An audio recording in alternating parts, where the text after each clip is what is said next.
ოთხ მაისს წმინდა მართლმადიდებელი სამოციქულო ეკლესია დღესასწაულობს ჯვართ აღმართებას და მოიხსენიებს წმინდა მენელსაცხებლე დედებს მარიამ მაგდალინელს, მარიამ კლეოპას, სალომეს, იოანას, მართას, მარიამს, სუსანას და სხვებს.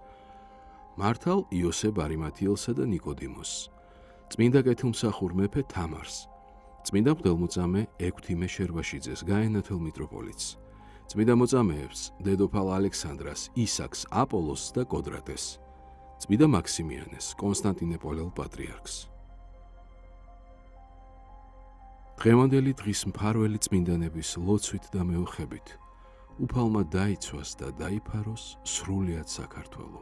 ამინ.